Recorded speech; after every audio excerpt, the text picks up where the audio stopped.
Welcome to the Mom Owned and Operated podcast, the podcast about moms and for moms, where we have candid conversations about running a business, raising a family, and remembering ourselves. I'm your host, Rita Suzanne, a single mom of four, digital strategist, and provider of no-nonsense business strategies and tactics. Hi, everybody. This is Rita Suzanne, and thank you for joining us on Mom Owned and Operated. Today, I am talking to Ellyse Colson, and I'm so excited to learn about her and her business and how she's doing all of the things. Thank you, Ellyse, for joining us. Thank you for having me, Rita. I'm so excited to be here and talking with your audience. I mean, when we talk about talking to moms, like all of us moms are like, yeah, let's have a conversation because we all just, it's a collective group of knowing, right? So yeah, my name is Ellyse Colson, and I am the owner of Blue Spruce Virtual Administrative Solutions, and currently in the process of establishing a DBA for the Sustainable Business Collective as my business grows and changes. I am a mom of 3 kiddos. My oldest is 4. And then I have a 2-year-old and a 2-month-old baby. And so that has been quite the journey. I started my business 2.5 years ago. So when my middle daughter was just born, that's when I started. And so now with a newborn, it's been a very interesting transition for sure. We live in Denver, Colorado, and I was born and raised here and absolutely love it and love doing all of the outside things because Denver, if you didn't know, has 300 days of sunshine. So I love it. Yeah.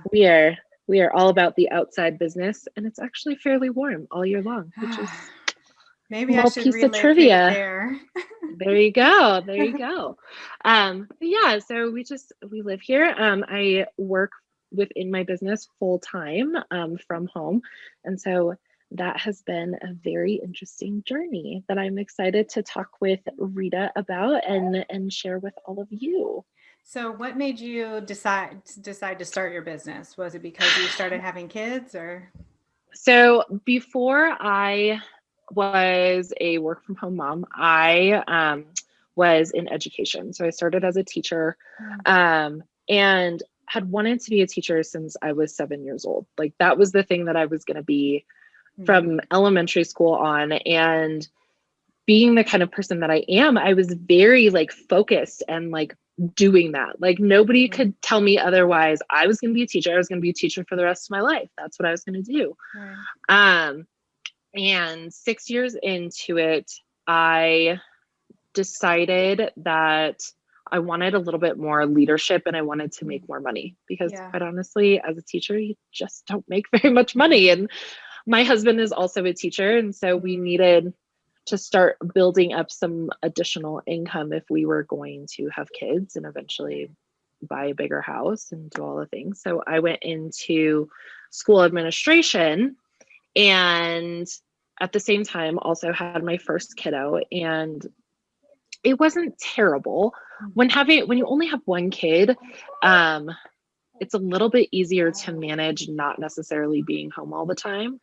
But with my daughter, when I was pregnant with her at 29 weeks, I actually ended up having a bleeding episode and ended up in the hospital. And at that point, everything just kind of changed. I realized that I didn't want to keep pushing through everything. I ended up having to take a couple of days off of work just to figure out what was going on. And that whole process in itself was exhausting. And then I was going to have to worry about taking maternity leave on top of that. And it was a lot. And I realized that I wanted to find some way that I could work from home, and stumbled upon a webinar by a woman named Lauren Golden, and she is amazing and wonderful. And did her webinar, and her course that she offers is all about starting your freelancing business. And so I decided to hop into that and start doing that while I was on maternity leave, and started my business officially in May of 2018. And for those of you who are like starting your business and still working your 9 to 5, I feel you. I did it for 2 years because I did not actually have the ability to just leave, quit my 9 to 5 until this last May, in May of 2020, because we were so dependent upon my income. I mean, it's not like I just had the ability to say, you know what, I'll figure it out as I go. No, I needed this to work. I needed this business to be legit before I could fully jump in with both feet. So, well, and I think that that's a smart way to do it. I had only probably worked with maybe 2 clients before I took this giant leap. Like I just knew. I'm like, oh, this is going to be amazing. It's going to be so, like, people are going to pay me thousands of dollars, you know? That's what I believed. Like because I'm seeing, like we were talking about, I'm seeing these other moms like portray themselves, or other women at like, oh, this is so great. It's so wonderful. And little did I know how challenging it really was. And, you know, I took it a step further. Not only did I quit, I moved across the country in order to start a business because I was living in California and it's way more expensive out there. So I had to come back to Ohio. So I completely get what you're saying. And I think that for some, like, you probably should stay at your job as long as you can, just for that security, because when your business is so young, you evolve and you change, and things change for you. Like, would you agree with that? Yeah. Wholeheartedly. I mean, that's one of the biggest things that I've learned in the last 2.5 years is that the online space and entrepreneurial space moves so quickly. Like the number of businesses, not even so much that like start and aren't successful, that I haven't seen a ton of that. I see a lot of people start and maybe not necessarily fully jump into it. But I've seen so many people start their business and realize that they need to make a shift or a change. And so then they pivot, and then that doesn't feel quite right. So they shift and change again. And like you and I were talking about before we started recording, this is such a personal development journey as well. When you start your business. And so because of that, your business changes a lot because you are changing. And so I started my business as a virtual assistant, knowing full well that like that was probably not the place that I was going to stay, but I wasn't totally sure. Like it was more about a means to an end. I wanted to be able to stay home with my kids. I wanted to have more time freedom to stay home with them. And so I did that, but I wasn't fully invested in being a virtual assistant. Like I knew that wasn't going to be the thing. And so then I shifted even more and pivoted a little bit more, because one of the first things that you learn when you hop into this online space is that like, you need to figure out who you're talking to and what you're doing for them. And just saying that like, I'll help anyone do anything is not going to land you clients. I don't care who you are or what you do. Like it is not going to land you clients, and it's not going to be consistent, and you're not going to make it a whole lot of money. Yeah, because you don't really know, like you said, who you're talking to. You don't even really know what to say because you don't know who you're talking to. So you may be saying something that's just hitting the mark. I mean, it's missing the mark with everybody completely. Absolutely. And nobody can picture themselves working with you. Like if you can't identify their problem for them, then they're not going to say, oh my goodness, this is the person that's going to solve my problem. And so I was able to figure out that I wanted to do more like social media management. And really the big thing that I did for my clients was content repurposing so that they could reach their audience on multiple platforms. And then this past summer, I was talking with one of my coaches, and this is the reason why like hiring a coach is so stinking important for your business, is she was like, Ellyse, you understand, like you want to make a course, but what if you actually helped women after they've already started their business? Like there's a whole bunch of people who will help you start your VA business. And then there's a whole bunch of people who will help you scale your business. But what about that in between space? I was like, oh yeah, you're right. Like that's the thing that has totally changed my life over the last, you know, year now. And so it was that change into like coaching that now I feel so much more aligned with that. But I never would have gotten there if I hadn't like started from the beginning. And it's totally different from where I started 2.5 years ago. It's crazy. Right. But you are a teacher. So teaching someone else how to, you know, be successful is what you have wanted to do your whole life, which is very similar to me. I always wanted to be a teacher too, except now that I am teaching kids, I don't want to be a teacher. I just want to teach adults. I don't want to teach any of my kids anything, like, you know, like I'll leave that to them. But, you know, I always wanted to be a teacher. And so like you, when I started my business, I started doing design to prove to everybody, like, look, I can make money at this. I can do this. This is going to be the thing. And then, you know, as it's grown, like I've started, like you, wanting to get into education more than the actual doing. And so I can definitely see that. And we talked about like picking a business name, and right now you're Blue Spruce, but what are you transitioning to?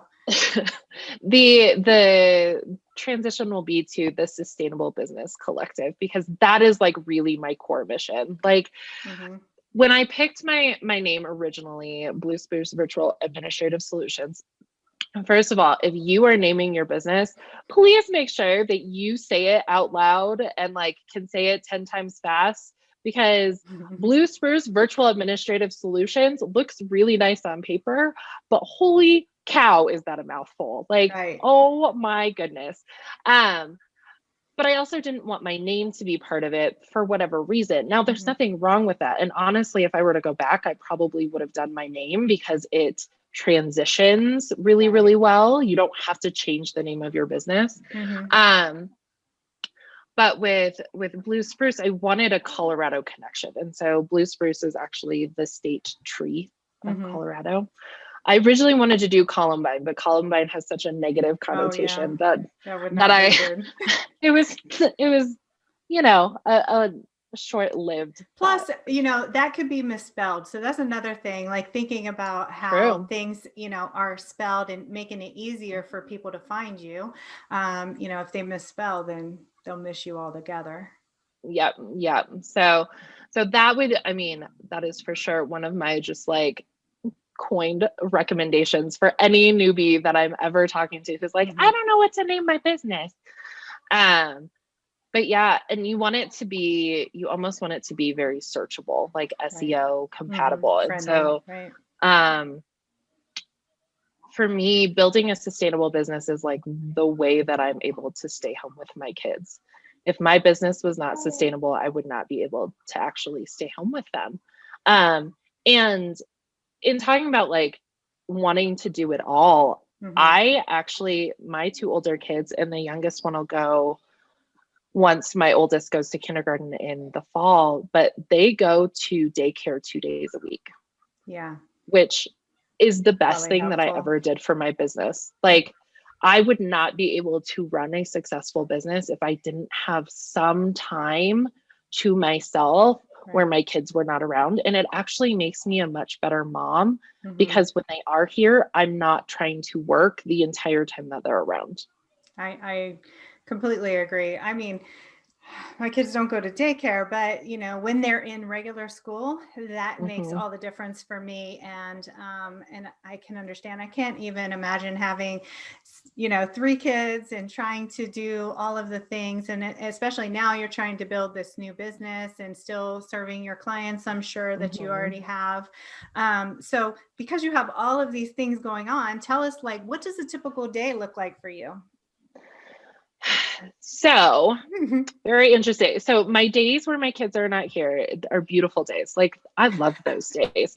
And anybody who will tell you that like they feel mom guilt, I feel that. Like I get that there is so much mom guilt around the fact that like I started this business so I could stay home with my kids and now I'm sending my kids to daycare, like, or I'm having somebody come and watch them at the house. Why can't I make it work together? And so my typical day when my kids are home is I spend the whole morning with them and we play and we watch shows and we eat breakfast together, and it gives me the intentional time and space with them that they deserve.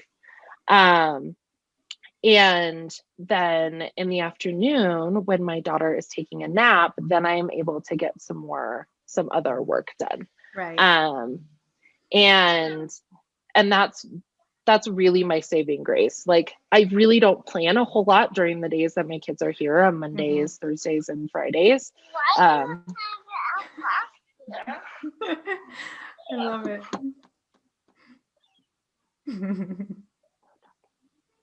And so I only plan a couple of things in the afternoon that I know, even if she doesn't end up taking a nap, I could still like get done if she's watching a show or something like that.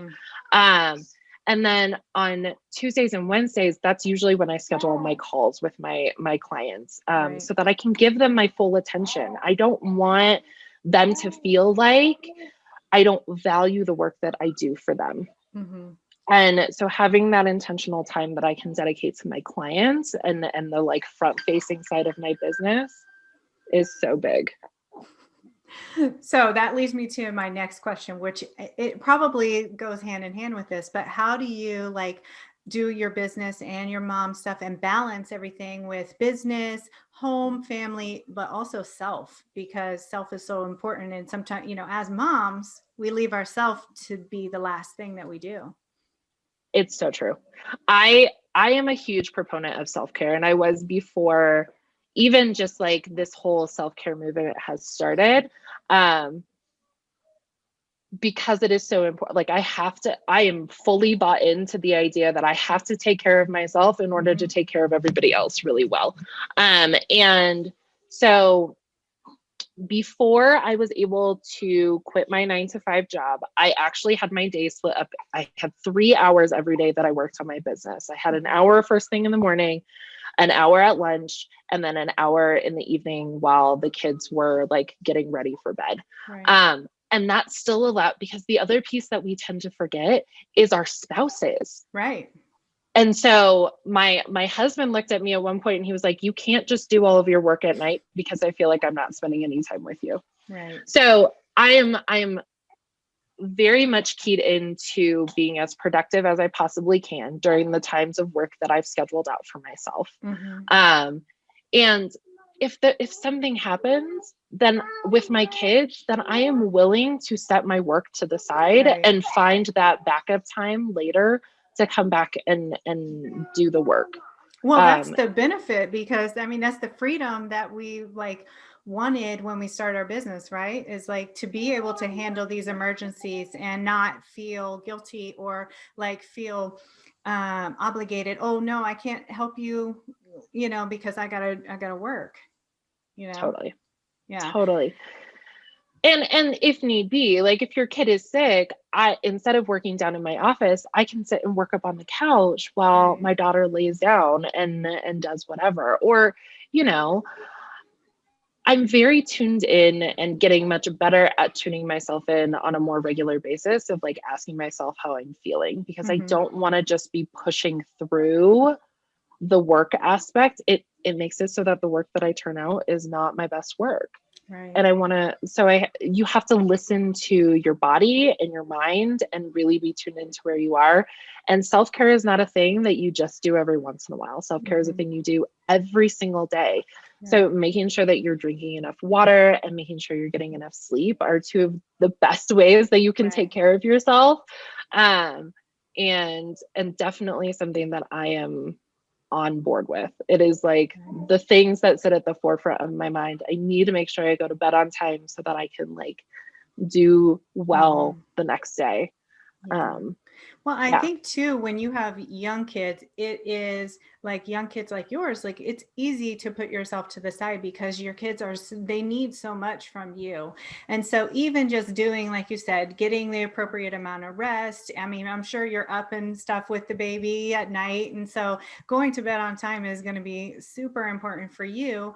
And then, drinking water is always my kids always joke with me that I tell them drinking water, they think that that's the cure for everything. So they'll tell me that I have it. And it kind of is.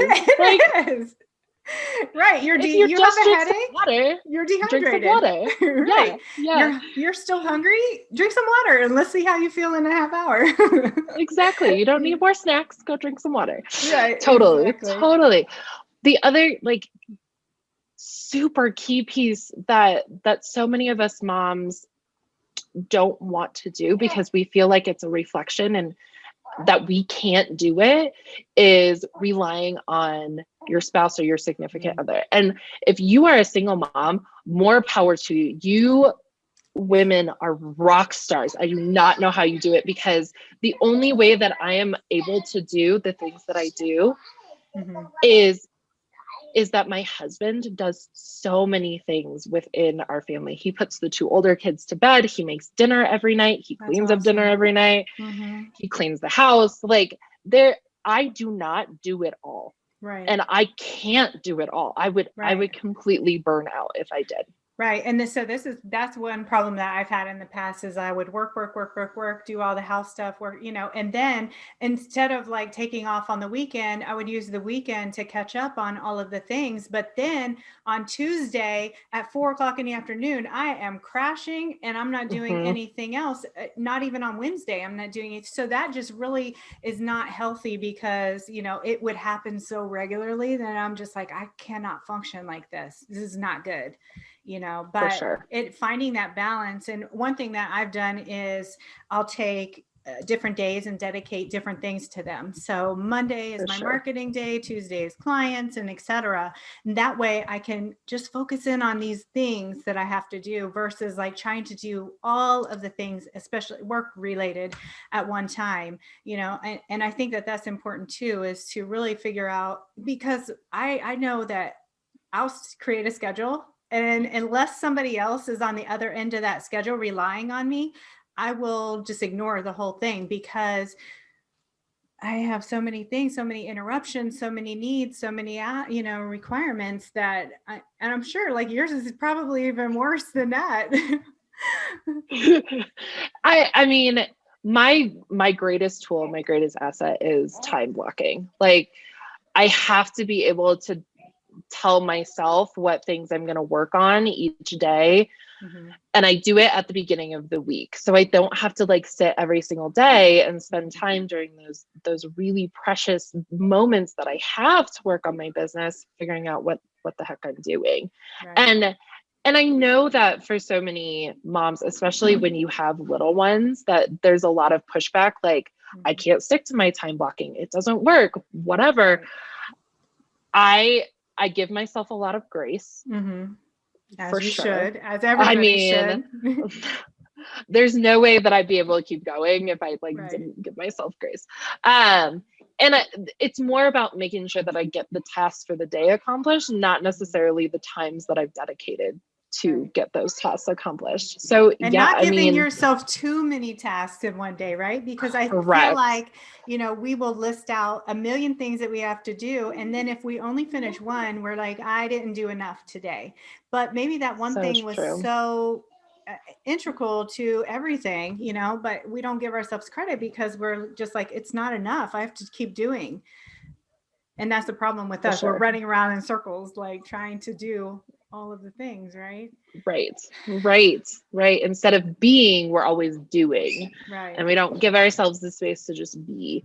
And I mean, I didn't start a business from home so that I could ignore my children all day long and work on my business. I love my business. I realize now that I would not be able to just be a stay-at-home mom because I feel like I would lose myself. Right.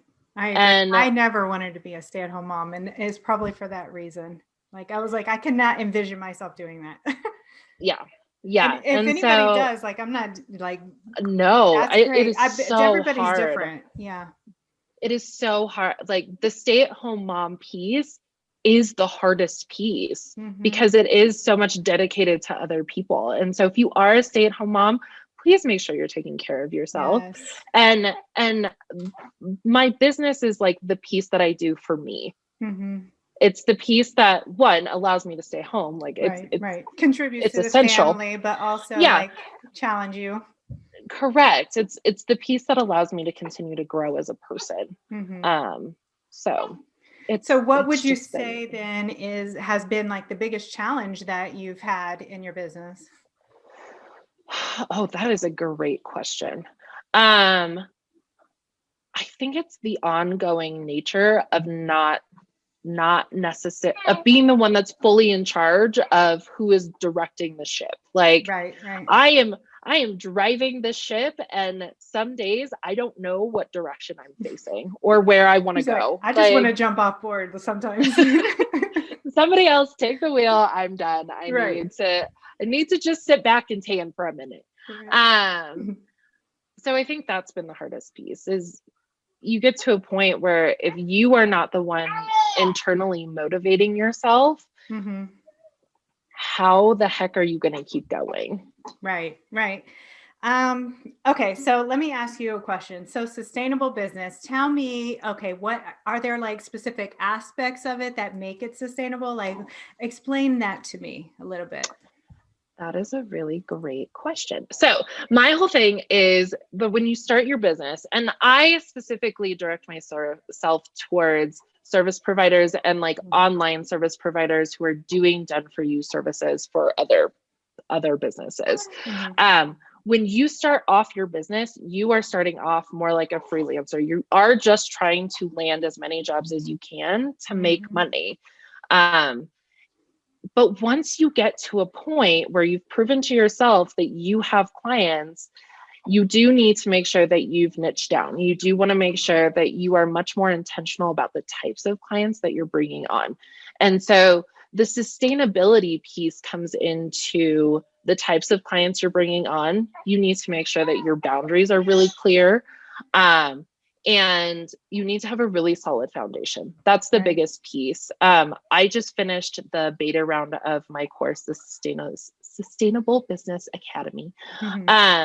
And the foundations is what we start with. And it's the piece that like you keep coming back to. You have to have a really solid foundation for your business and know how it functions so that you can grow and scale the way that you want to. Yeah, I think it's important for the growth of your business, right? Like you said, it's the step between the starting and the growing. So I love that. So since a little one is getting fussy, so I'm going to say, if someone wants to find you online, where is the best place to find you since you're transitioning? I have a Facebook group that I would love for you all to come and join. It is called the Sustainable Business Collective for Service Providers. And then over on Instagram, Ellyse, ELLYSE _Colson, COLSON _. Those are the two best places to find me. And we talk all about what it takes to create a sustainable business and the different things that you may be missing. Specific tools and resources. Correct. Like I have training on like how to manage multiple clients together and making sure that you're not just out networking and marketing yourself, but you're also tracking your leads. And that's the intentionality piece is really key when you're creating a sustainable business. I love it. Okay, so I will link everything in here, and oh my goodness, thank you so much for jumping on here and telling us all about your business, Ellyse. It's been such a pleasure. Well, Rita, thank you so much for having me. I feel very honored to get to talk to you and your entire audience. Yay! Thank you so much. And there you have it. I want to encourage you to remember that being a mom who runs her own business is not easy. We all struggle, but just keep moving forward and don't forget to make time for yourself. As moms, we are usually the first thing to go to the bottom of the list. If your business is overwhelming you and you need real solutions, not just some sugar-coated suggestions, apply to work with me at ritasuzanne.com/apply.